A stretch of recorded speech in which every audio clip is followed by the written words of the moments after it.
Hello everyone, welcome to teach me CVT. आज हम business studies का chapter 1 nature and significance of management के explanation से शुरू करेंगे। तो इसमें हम सबसे पहले पढ़ेंगे डेफिनेशन ऑफ मैनेजमेंट। मैनेजमेंट होता क्या है? तो अगर सिंपल हिंदी भाषा में कहें तो अपने एक गोल को अचीव करना बहुत ही इफेक्टिव और एफिशिएंट तरीके से, उसे हम मैनेजमेंट कहते हैं। इसमें हमें क्या कहा गया है? Management is defined as the process of getting things done with the aim of achieving goals effectively and efficiently. अब ये दोनों वर्ड्स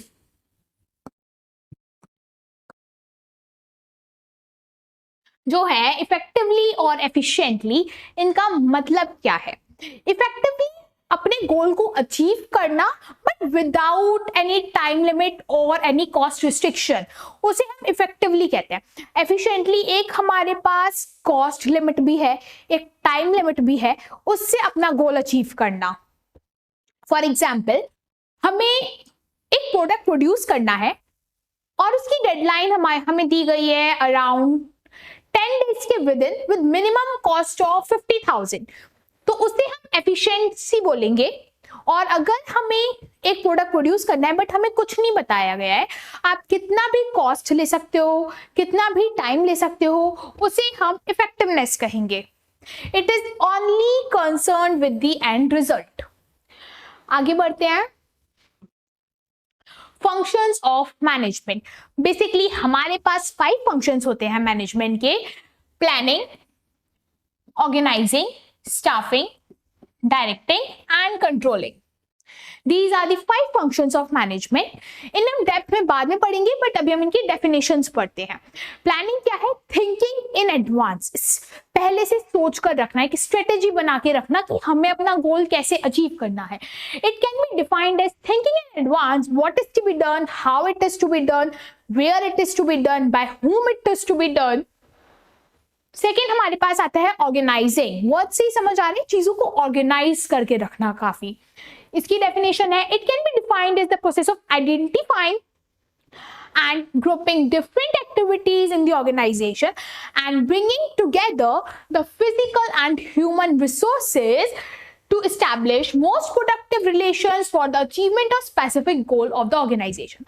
अपने किसी भी ऑर्गेनाइजेशनल गोल को अचीव करने के लिए अपनी पूरी ऑर्गेनाइजेशन के फिजिकल और ह्यूमन रिसोर्सेज को साथ लाना, ताकि उस गोल को अचीव कर सके। हमारा थर्ड फंक्शन है स्टाफिंग। मेनली रिक्रूटमेंट, सिलेक्शन इसी के पार्ट्स हैं। It consist of man power planning, recruitment, selection, training, compensation, promotion and maintenance of management personal. किसी भी ऑर्गेनाइजेशन को रन करने के लिए बहुत जरूरी है मैन पावर का, लेबर का, तभी तो काम करेगा कोई भी ऑर्गेनाइजेशन। तो वो हमारा स्टाफिंग का पार्ट है। सही इंसान को सही जगह पर पोस्ट करना, उसके वर्क कैपेबिलिटी के हिसाब से, वो हमारा स्टाफिंग में आता है। आगे बढ़ते हैं हमारे फोर्थ फंक्शन की तरफ, जो कि है हमारा डायरेक्टिंग। क्या है? It means giving instructions and guiding people in doing work. It refers to the process of instructing, guiding, counseling, motivating and leading people in the organization to achieve its objective. लोगों को motivate करना, उनको guide करना, उनको lead करना, ताकि वो हमारा ऑर्गेनाइजेशनल गोल अचीव करवा पाए, उसमें हेल्प करवा पाए। हमारा लास्ट फंक्शन आता है कंट्रोलिंग। इसमें है, it involves comparison of actual performance with the planned performance. इसमें हम हमारी एक्चुअल परफॉर्मेंस और प्लान परफॉर्मेंस को कंपेयर करते हैं। हमारा कंट्रोलिंग डायरेक्टली इंटर रिलेट होता है हमारे प्लानिंग से। जो हमने प्लानिंग में एक गोल लेकर रख रखा है कि हम at the end of the year इतना प्रॉफिट अर्न करेंगे, इतना इंक्रीमेंट होगा, फिर हम at the end of the year देखते हैं कि क्या हमने एक्चुअल में उतना प्रॉफिट अर्न किया है, क्या हमारी ऑर्गेनाइजेशन उतनी ग्रो हुई है। फिर उन दोनों को कंपेयर करना, अचीव हो गई तो वेल एंड गुड, नहीं हुई तो हम देखते हैं कि what are the actual reasons जिसकी वजह से ये नहीं हुआ, फिर उन पर काम करना, उसको हम कंट्रोलिंग कहते हैं। If there is any difference, then finding the reasons of such differences and taking the corrective measures to correct these differences and achieve the organizational goal. फिर हमारा नेक्स्ट टॉपिक आता है कैरेक्टरिस्टिक्स ऑफ मैनेजमेंट। इसमें basically हमारे पास 6 characteristics होती हैं management की। Goal oriented process, dynamic function, all pervasive, intangible force, multi dimensional and continuous process. एक एक करके सबको पढ़ते हैं। Goal oriented process, an organization existence is based on objectives and management is the process which unites the efforts of every individual to achieve the organization goal. Goal oriented process का मतलब है कि अगर हमारी ऑर्गेनाइजेशन में suppose small organisation है और 10 लोग काम कर रहे हैं तो उन 10 का गोल एक होना चाहिए। They should be working on the same गोल। वो इंडिविजुअली अपने अपने पर्सनल गोल्स पे काम करने की जगह एक ऑर्गेनाइजेशनल गोल पे काम करेंगे तो हम अपना ऑब्जेक्टिव और अच्छी तरीके से अचीव कर पाएंगे। हमारा सेकेंड फंक्शन है ऑल परवेसिव। चाहे ऑर्गेनाइजेशन बड़ी हो, छोटी हो या कोई भी डिपार्टमेंट हो, whether it is management is required at all levels, in all departments, in every type of organization. We can say it universal applicable thing. फिर हमारा थर्ड फंक्शन आता है continuous process. Management is a continuous process. कैसे? It is a continuous process as it consist of a series of interrelate activities. These functions should be performed in a systematic and orderly manner and in a proper sequence. It is a never-ending process. Suppose planning, organizing, staffing, directing and controlling. These all processes are interrelated to each other. ये कभी खत्म ही नहीं होंगे, इसीलिए इसे continuous process कहते हैं कि मैनेजमेंट हमें हमारे हर लेवल पे, हर फंक्शन पे चाहिए होता है। So it's a never ending process. फिर हमारा नेक्स्ट आता है इंटेंजिबल फोर्स। इसे इंटेंजिबल क्यों कहा गया है? हम मैनेजमेंट देख तो सकते नहीं है बट हम फील तो कर सकते हैं ना। सपोज हमारी ऑर्गेनाइजेशन ने अपना ऑर्गेनाइजेशनल गोल अचीव किया तो हम वो देख तो नहीं पा रहे हैं बट एक जो खुशी है वो तो हम महसूस कर पा रहे हैं ना, हम फील कर पा रहे हैं। तो क्या कहा गया है? Management is an intangible force that cannot be seen, but its presence can be felt, or its effect is noticeable when organizational goals are achieved. फिर हमारा नेक्स्ट स्टेप आता है ग्रुप एक्टिविटी। मैनेजमेंट एक ग्रुप एक्टिविटी है, कोई भी single person इसको अकेले परफॉर्म नहीं कर सकता। You need team work, you need a group. क्यों? Organization is a collection of many individuals. Every individual contributes towards achieving the goal. हर एक इंडिविजुअल का एफर्ट हमें हमारा ऑर्गेनाइजेशनल गोल अचीव करने में हेल्प करता है। हमारा नेक्स्ट स्टेप है डायनामिक फंक्शन। डायनामिक का मतलब क्या है? कमेंट सेक्शन में बताओ कि डायनामिक से आप लोग का क्या मतलब है। तब तक मैं बताती हूँ। डायनामिक का मतलब है change. Management is a dynamic function and has to adapt itself to the changing environment. The business policies and practices of the organization needs to be changed. Basically, management is not very rough and tough kind of thing.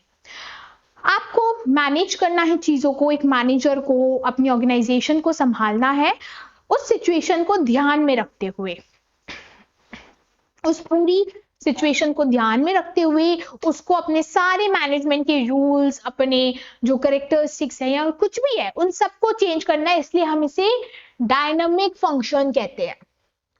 फिर हमारा last function है which is multi dimensional. Management is a complex activity that is 3 main dimensions which is management of people, management of work and management of operations. इन तीनों से क्या मतलब है हमारा? Management of people multi dimensional है, मतलब ये 3 चीजें हैंडल करता है। What it means is it handle 3 things which is management of people, management of work and management of operation. Management of people में क्या? हमारी ऑर्गेनाइजेशन में जितने भी लोग काम कर रहे हैं उनको सही प्लेस पर प्लेस करना, उनको उनके वर्क कैपेबिलिटी के हिसाब से काम देना, that is what called management of people. Management of work में हम कह सकते हैं उनको सही तरीके से काम कराना, एंड मैनेजमेंट ऑफ ऑपरेशंस सही एक्टिविटीज करना, ध्यान रखना कि जो हमारी एक्टिविटीज हैं वो सही तरीके से हो रही हैं या नहीं हो रही हैं, basically to keep a check on it. फिर हम आते हैं हमारे objectives of management. Basically there are 3 objectives of management which is organisational, personal and social. पहले हम बात करते हैं हमारे ऑर्गेनाइजेशनल ऑब्जेक्टिव। किसी भी ऑर्गेनाइजेशन को सरवाइव करने के लिए, चलाने के लिए बहुत जरूरी है कि हम उसमें जितना इनपुट कर रहे हैं ना उतना आउटपुट रेज हो जाए, ताकि हम अपनी ऑर्गेनाइजेशन को एक सरवाइव करवा पाए, एक बैलेंस्ड बन पाए। तो पहला एम हमारा वो ही होता है survival. The basic objective of any business is to survival. In order to survive an organisation must earn enough revenue to cover cost, जैसे कि मैंने आपको भी बताया। सेकेंड होता है हमारा प्रॉफिट। अब हम सर्वाइव तो कर रहे हैं बट प्रॉफिट जनरेट हो तभी तो हम अपनी ऑर्गेनाइजेशन को एक्सपेंड कर पाएंगे, तभी तो उसमें और इन्वेंट्री लगा पाएंगे। तो बेसिक सर्वाइवल इनफ नहीं होता है कभी बिजनेस के लिए। What we need is as profit provides a vital incentive for the continuous successful operation of the enterprise. अपनी ऑर्गेनाइजेशन को बढ़ाने के लिए बहुत जरूरी है कि हम प्रॉफिट रेज करें। फिर हमारा थर्ड पार्ट आता है that is growth. Growth is what, survive हो गया, प्रॉफिट आ गया, अब जरूरी है अपनी ऑर्गेनाइजेशन बढ़ाना, उसकी ब्रांचेस खुले, वो और एक्सपेंड हो, उसमें एम्प्लॉयज का नंबर बढ़े। फिर आता है success of an organisation is measured by growth and expansion of activities. Growth of business can be measured in terms of increase in sales volume, increase in number of employees, and increase in capital investment. These are some ways जिसमें हमारी organisation कैसे बढ़ रही है हम in terms में major कर सकते हैं। हमारा सेकेंड ऑब्जेक्टिव आता है social objective. Now what is social objective? As an organisation हमारी कुछ रिस्पॉन्सिबिलिटीज होती हैं हम जिस सोसाइटी में रह रहे हैं उनके प्रति, जैसे कि प्रॉपर हम कह सकते हैं इन्वायरमेंट फ्रेंडली प्रोडक्ट्स यूज करना, एम्प्लॉयमेंट अपॉर्चुनिटीज देना बैकवर्ड क्लासेस को, फिजिकली डिसेबल्ड हैं तो it involves the creation of benefit for society. Every organisation whether it is business or non-business has a social responsibility to fulfill, such as using environment friendly products, giving employment opportunities to the underprivileged sections of the society. Basically NGOs में help करना, under privilege जो section है हमारी society का उनको help करना, किसी ना किसी तरीके से अपनी सोसाइटी की ग्रोथ और उसकी डेवलपमेंट में हेल्प करना। हमारा थर्ड और लास्ट ऑब्जेक्टिव आता है पर्सनल ऑब्जेक्टिव। अब जो एम्प्लॉयज आपके यहाँ काम कर रहे हैं उनके प्रति भी तो आपकी थोड़ी रिस्पॉन्सिबिलिटी है ना। तो वो रिस्पॉन्सिबिलिटी क्या है? उनकी सैलरी में इंक्रीमेंट करना, टाइम टू टाइम उनको बोनस देना, उनकी सेफ्टी और नीड्स का ध्यान रखना, स्पेशली अगर आपके यहाँ वुमेन वर्कर्स काम कर रहे हैं तो उनकी सेफ्टी, उनकी सिक्योरिटी का ध्यान रखना। These are some personal objectives. An organization is made up of individuals who have different personalities, backgrounds, experiences, and objectives. They all become part of the organization to satisfy their diverse needs. अगर हम as an individual point of view से सोचें तो हम किसी भी organisation में उसका गोल करने के लिए तो अचीव करवाने के लिए तो नहीं है ना।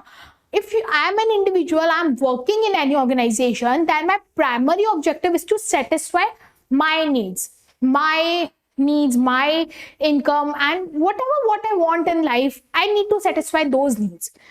उसके बाद my secondary objective would be my organizational goals. तो इसीलिए बहुत जरूरी है कि एक income, I think so income is the motivation of the employees. तो कुछ पर्सनल नीड्स होती हैं जिन्हें सेटिस्फाई करना चाहिए। फिर हमारा आता है इंपॉर्टेंस ऑफ मैनेजमेंट, जिसमें हमारे अराउंड 5 ऑब्जेक्टिव्स हैं मैनेजमेंट के। पहला है helps in achieving goals, Second is increases efficiency, creates a dynamic organization, helps in achieving personal objectives and development of society.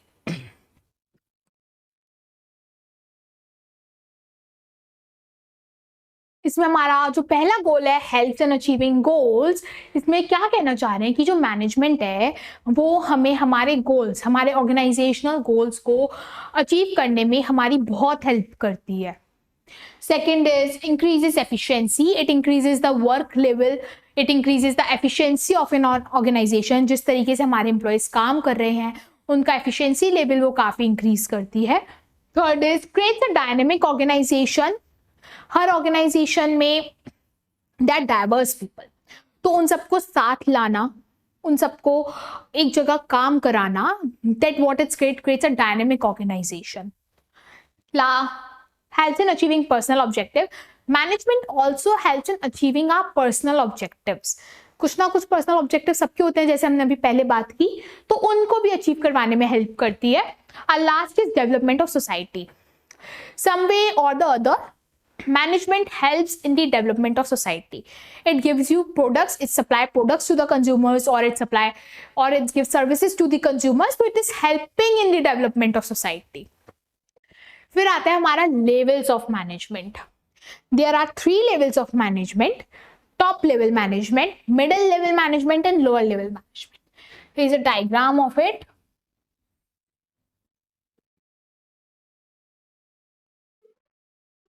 Top level, middle level and lower level management. Basically top level management में क्या होता है, हमारी organisation में जितने भी senior most लोग हैं, like chairman, board of directors, chief executives, वो सब हमारे टॉप लेवल में आते हैं, जो बेसिकली प्लानिंग हैंडल कर रहे होते हैं और उन सबका काम होता है सबके वर्क को देखना बेसिकली. फिर हमारा आता है मिडिल लेवल मैनेजमेंट, जिसमें हमारे वेरियस डिपार्टमेंट्स के हेड्स आते हैं. क्या है? It consist of members who are concerned with the work of implementation. Basically they are concerned with the work of implementation. This level includes heads of department, branch and regional managers. Just like there are different fields,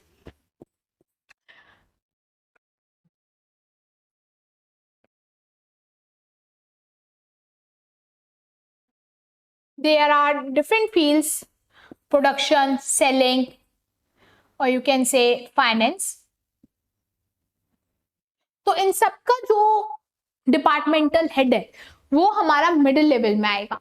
हमारा third है supervisory, operational और lower level of management. इसमें हमारे आते हैं labour class workers, हमारे ground level workers. It consist of members who are concerned with the ground और execution of the work. This level includes basically ground level workers.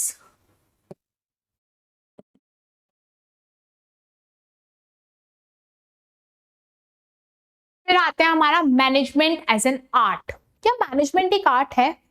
What do you guys think? Comment section में जरूर बताओ. और अगर आप agree करते हो कि आर्ट है तो ये भी बताओ कि आपको ऐसा क्यों लगता है कि वो आर्ट है. तो हम पढ़ते हैं एग्जिस्टेंस ऑफ थ्योरेटिकल नॉलेज. हाँ बिल्कुल, मैनेजमेंट में थ्योरेटिकल नॉलेज है, मैनेजमेंट की अपनी एजुकेशन है.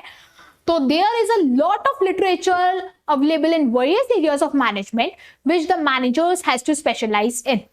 सेकेंड है हमारा पर्सनलाइज्ड एप्लीकेशन. कोई रटी रटाई या बहुत रफ टफ रूल्स नहीं है कि ऐसे चीज होती है तो ऐसे ही करना है. नहीं, मैनेजर्स को सिचुएशन के हिसाब से चीजें हैंडल करनी है, तभी जाके एक ऑर्गेनाइजेशन रन करती है. तो in management a manager has to apply his acquired knowledge in a personalised and unique manner. May be 2 organisation है, सपोज ए एंड बी. जो रूल इसकी ऑर्गेनाइजेशन में काम कर रहा है जरूरी नहीं है कि इसके ऑर्गेनाइजेशन में भी उसी रूल से काम बन जाए. इसके मैनेजर को अपने हिसाब से काम करना पड़ेगा, तब जाके काम बनेगा. तो that's why personalized application is very important in management.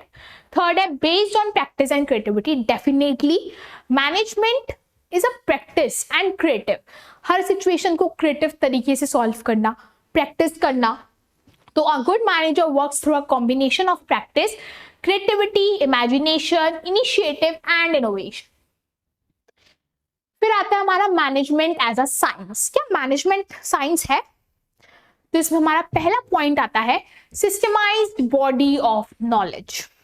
Science is a systemized body of knowledge, whereas management principles are based on cause and effect of relation. Science में जितने भी हमारे लॉज हैं वो एक्सपेरिमेंटेशन पर हैं और आप उन्हें बदल नहीं सकते हो. But management is a cause and effect relationship. एक कुछ चीज अप्लाई की, नहीं हुआ, चेंज किया, फिर एक चीज अप्लाई की, नहीं हुआ, चेंज किया. तो it's basically a cause and effect relationship. फिर है हमारा universal validity. Scientific principles have universal validity and application, whereas the application and use of principles of management is not universal and needs to be changed according to the situation. ये हमने पहले भी पढ़ा है कि scientific principles are universal, you can't change them no matter what. But management उसको आप बदल सकते हो अपनी needs, अपनी situations के according. फिर आता है हमारा principles based on experimentation. Scientific principles are developed through observation and experiments, whereas management deals with human beings and human behavior. The outcome of these experiments are not capable of being accurately predicted.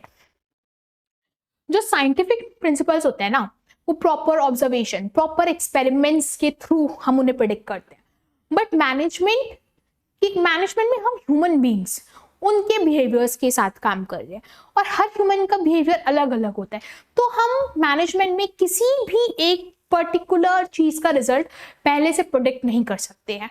तो management is not completely a science, we can say that. फिर हमारा next है management as a profession, जिसमें पहला point है well defined body of knowledge.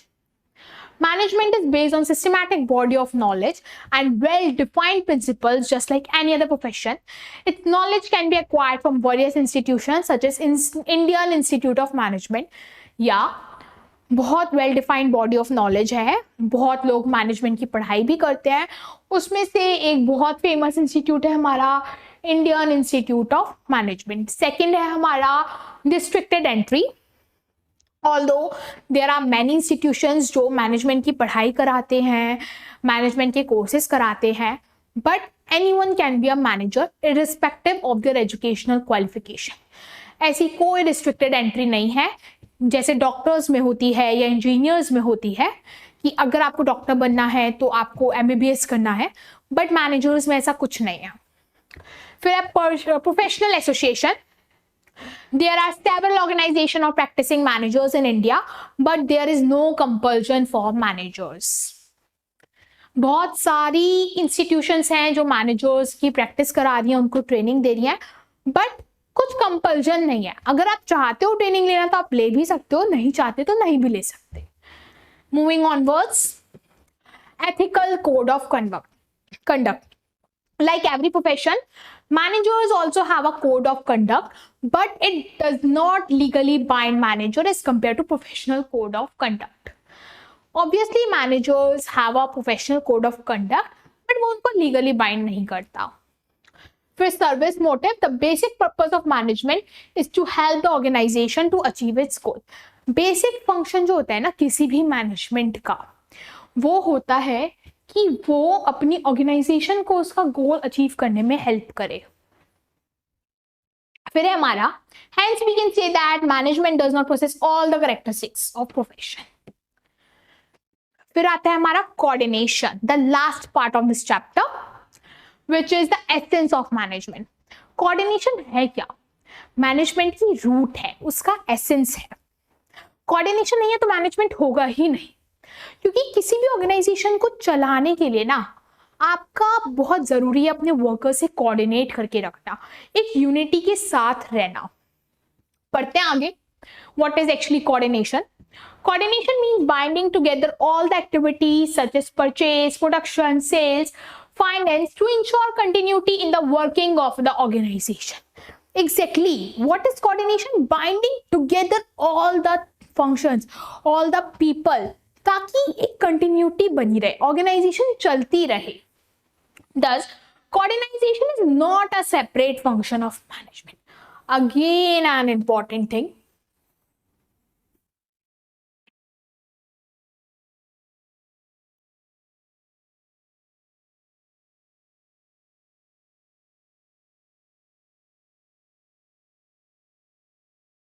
It's not a separate function of management, but it's an essence, it's a part, it's a root of management. So, for an organization to effectively and efficiently achieve its objective, coordination is required. अगर कोई भी organisation अपना organisational goal achieve करना चाहती है, अपना target achieve करना चाहती है, तो बहुत जरूरी है इस ऑर्गेनाइजेशन में किसका होना, कोऑर्डिनेशन का होना। Our next is what are the characteristics of coordination? काफी सिमिलर होती हैं उससे, हमारे मैनेजमेंट की कैरेक्टरिस्टिक्स से। पहला है हमारा integrates group efforts. Obviously it is also about group efforts, उसमें भी ग्रुप एक्टिविटी था, ये भी ग्रुप एफर्ट्स है। It can be said that coordination is related to group efforts and not an individual effort. एक मैनेजर का काम होता है अपने सारे एम्प्लॉइज को एक साथ रखना, उनको बीच में यूनिटी रखना, तो it's basically a group effort not an individual effort. दो एम्प्लॉइज हैं, ये एफर्ट पुट कर रहा है सबके साथ रहने का, इससे कोऑर्डिनेट करने का, बट इसकी तरफ से कोई एफर्ट नहीं है, तो वहां पे काम बनेगा ही नहीं, आप ऑर्गेनाइजेशनल गोल अचीव कर ही नहीं पाओगे। इसीलिए कोऑर्डिनेशन का होना बहुत जरूरी है और ये ग्रुप एफर्ट है। Second is unity of action. The nature of coordination is of creating unity in action, which means during coordinating process, an effort is made to create unity among the various activities of an organization. क्या कहना चाह रहे हैं?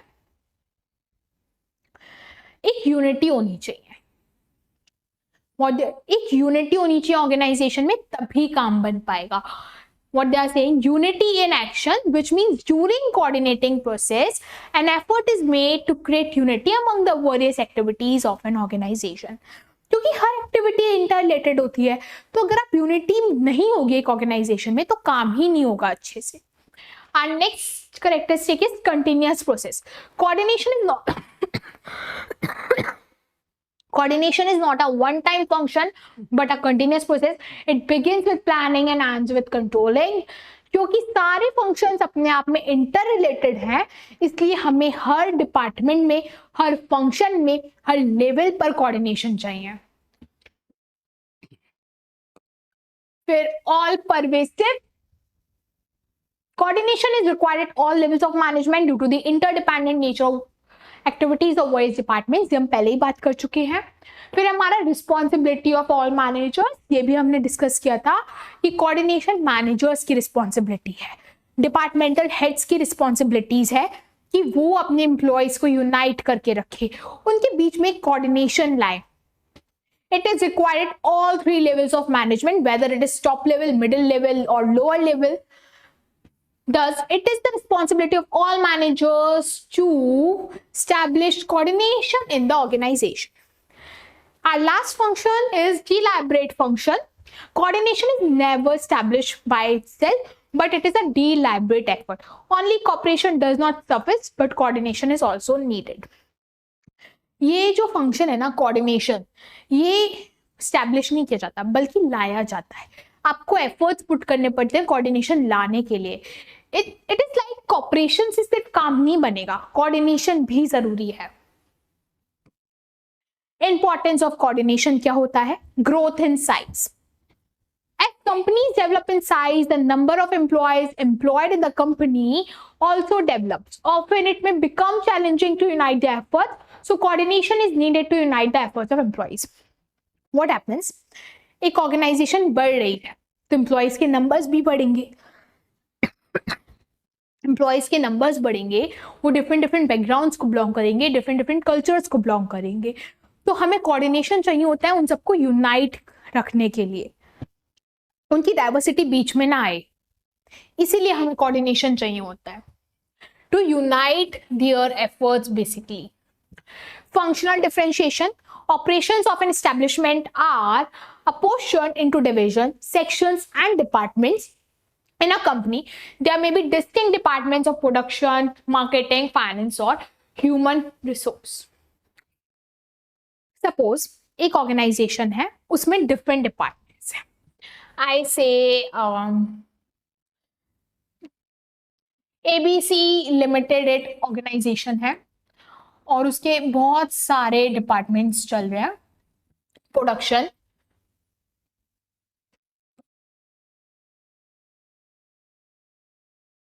ये फिर हमारा चल रहा है मार्केटिंग, फाइनेंस, ह्यूमन रिसोर्स. इन सब ने अपना अलग अलग फंक्शन तो कर लिया, अपनी अलग अलग टीम तो हैंडल कर ली, बट इसको इससे भी काम पड़ेगा, इसको इससे भी काम पड़ेगा, सिमिलरली इसको इससे, इसको सबसे एक दूसरे को काम पड़ेगा. तो हमें कोऑर्डिनेशन चाहिए कि इन सब डिपार्टमेंट्स के बीच में भी एक कोऑर्डिनेशन होना चाहिए ताकि ये सब भी अच्छे से काम करें. तभी हम अपना ऑर्गेनाइजेशनल जो गोल है वो अचीव कर पाएंगे. फिर हमारा लास्ट फंक्शन आता है specialisation. Contemporary organisations are characterised by a high degree of specialisation. Specialists normally think that they are equipped to access, decide and judge according to their professional standards. They usually do not take guidance or recommendation from others. What happens when you work in your organization? You got specialized in some areas. फिर उन areas में ना आप किसी की सुनना नहीं चाहते हो, वहां पे issues create हो जाते हैं. तभी हमें इसकी जरूरत पड़ती है ताकि हम एक दूसरे से कांटेक्ट कर पाए, हमारी ईगो बीच में ना आए और हम अच्छे से काम करें, अपने एफर्ट्स को यूनाइट करें ताकि हम एक ऑर्गेनाइजेशनल गोल अचीव कर पाए. सो